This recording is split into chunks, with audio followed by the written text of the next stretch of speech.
Digital revenue exceeds print for the first time for New York Times Company. The pandemic squeezed advertising for the web as well as print, but subscription growth was the best ever for a quarter. This is a trend that we've seen coming for a long time, but it has finally come to pass at the New York Times.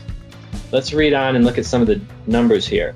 As much of the staff worked remotely, the Times brought in $185.5 million in revenue on the digital side. That includes subscriptions and ads during Q2 2020. The company announced this on Wednesday. The number for print revenue was $175.4 million. In terms of the number of subscriptions, the company added 669,000 net new digital subscribers, making the second quarter its biggest ever for subscription growth. And as we saw in our report last week, Q1 was also a record. So that's 2 quarters in a row that they're setting records for digital subscription growth. The Times has 6.5 million total subscriptions, a figure that includes 5.7 million digital-only subscriptions, putting it on course to achieve its stated goal of 10 million subscriptions by 2025. In a statement, Mark Thompson, the chief executive, called the company's shift from print revenue to digital a key milestone in the transformation of the New York Times. That is true for every newspaper in the country. Attracting subscribers willing to pay for online content is a high wire act that practically every company in the news business is trying to pull off. We are seeing this, of course, with all of our local newspaper customers. The Times started charging for digital content in 2011 when, at that time, asking for news consumers to pay for what they read on their screens was risky, and a lot of people were hesitant to even ask. But as Mr. Thompson goes on to say, we've proven that it's possible to create a virtuous cycle in which wholehearted investment in high-quality journalism drives deep audience engagement, which in turn drives revenue growth and further investment capacity. Really, really well stated, Mr. Thompson.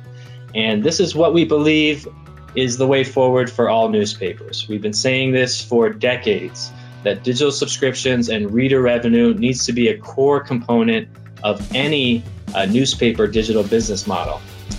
And so this is what we're talking a lot about. We had a virtual conference on this last week on the subject of rethinking paywalls, in the light of the pandemic and the shutdown and all the impact that it has had on advertising across the board, not just for the New York Times. Every newspaper in the country is experiencing that kind of a shift in the revenue. And so you can come to our website, our-hometown.com, and watch a full replay of last week's virtual conference. We basically cover all of the different paywall models that we're seeing at our customers' sites and go through some of the strategies that we've seen for them launching paywalls and growing the subscriber base. So go ahead and check that video out. It's completely free on our website. And today, what I really wanted to announce is our next conference, which is Rethinking Paywalls Part 2, where we're going to be talking about some of the really innovative models we're seeing at free print newspapers. So the main message here is that even if your print edition is free, you do not necessarily need to give away your content online. We are seeing more free print newspapers launching paywalls every day. And really, a lot of that comes from this point here, where I say in the description of this conference, have you ever had a print subscriber call to cancel their free print subscription because they get all the news online for free anyway? This is becoming a common trend for publishers as their print audience continues to migrate online at the expense of the print newspapers' advertising reach and revenue. So we're going to talk about how some publishers are capturing reader revenue. They're creating metered paywalls in most cases. This is going to be a slightly different conference than last week's because obviously it is different setting up a paywall for a free print newspaper than a paid. You do want to look at it differently, but you definitely want to be looking at it and at least considering some type of a paywall or a registration wall. And so you can register for this conference. We're going to be doing it September 4th at noon Eastern.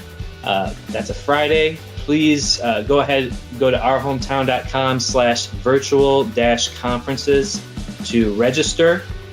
Just put in your name and email, and we'll send you a follow-up and a reminder when the conference is going to happen. It's going to be a live broadcast, so there's a lot of interaction and opportunity for asking questions. So I really hope that you'll all consider joining us. And even if you can't make it at that time, go ahead and register, and we'll send you a recording of the whole conference after we're done. My name is Matt Larson. I'm the president and CEO of Our Hometown, where we help newspapers build websites and develop digital business models. Hope to see you at the conference.